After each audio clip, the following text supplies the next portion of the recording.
So my name is Freddie Ravel, and my whole thing is elevating humanity through music. That is, in a nutshell, what I'm focused on. And I think, the other big part of me is I'm a dad. I've got two beautiful children that are the joy of my life.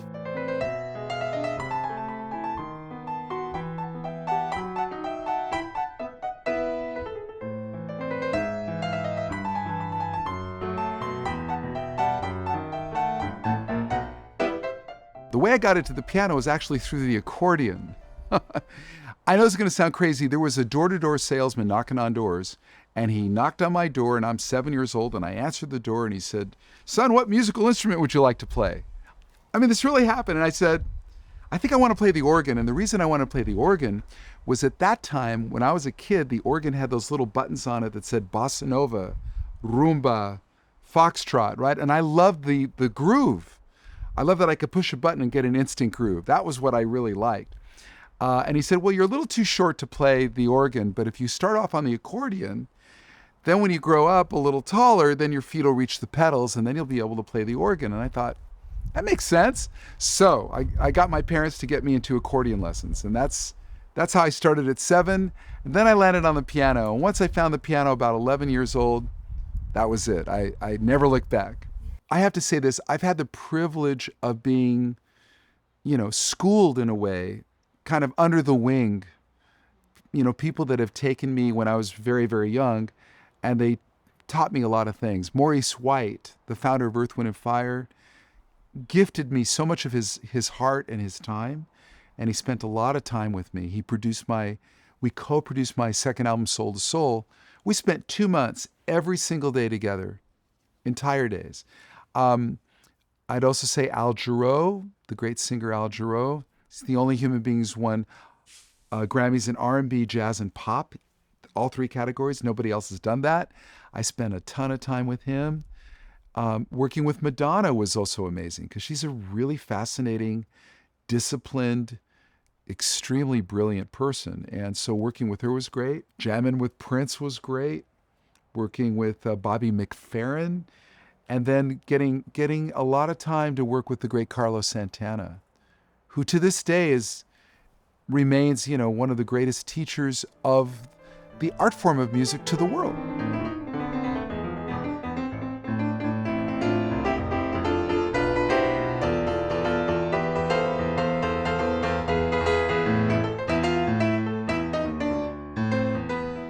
First of all, it's this cool looking piece of gear with a big old knob on it that fits smack in the middle of my Bosendorfer Imperial Grand Piano.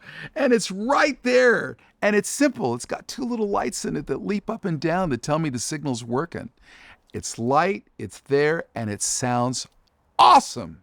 Having the ability to stick 2 mics, have it kind of permanently set up so that when inspiration hits, boom, plug it into my MacBook and rock and roll. And I'm even using like GarageBand just to catch it. And that's all I need. I mean, yes, I'm a digital performer person, but I don't need to do that just to capture inspiration. So for me, the fact that we have this cutting edge piece of technology with these awesome converters in it that can capture that piano, it's a gift. It's a beautiful piece. So I love the fact that it's just right there. It's organic. I don't have to think about it. And then I can bring the tracks into my other studio, which is where all my digital stuff is. And I have my 27-inch monitor and all my plugins and everything, all my synthesizers. And I can merge my big grand piano with all the activity in that room, which is where I do all my producing, arranging, composing, creating. I think those A to D converters, that's what it's it. That's the heart and soul of that. And if I can capture the warmth of that piano, which it does, and gives the stereophonic feel that I want, which it does, that's it. It's a simple answer. It sounds awesome. They figured it out. They figured out how to keep the warmth. This is the biggest challenge with digital, is how do you keep the warmth, And I go back to the day of recording on 2-inch tape, at half speed. And those of you who know music and engineering will know what I'm talking about. You can look that up. It basically means fat, warm, little bit of distortion, to punch the tape and saturate it a little bit. I come from that orientation of sound, and the Apogees take me back to that, which is what I want. The duet doc, it just happens to be married to my Bosendorfer. They're living together. It's kind of wonderful. You've got this state-of-the-art technology that's today that can be traced back to this company Bosendorfer that started around 1856 in Vienna, in Austria, which is where the piano was made. So I just love that we're doing both worlds. That we have the elegance of the most beautiful mechanical analog instrument around, married to this state-of-the-art product. To me, it's living with both worlds and marrying them together into a happy, beautiful marriage. The thing I really like about it is it comes with that special cable that has the 4 analog plugs in it, and then you have the XLRs.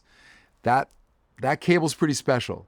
And that comes in its own case when you get it. And then I love the zipper bag. It's not too big. It's about that big, and I throw it in my backpack.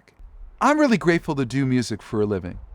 I'm really grateful that those of us in the community of Apogee, those of us in the community of music making, are engaged in something our hearts want to do every day. I think that's such a rare gift. I think so many people in the world are not doing what they love to do. So for those of us, those artists, those musicians, those creators, those composers, those arrangers, those engineers who celebrate sound, I don't think we could be doing anything better. And I just want to inspire people to keep making great music.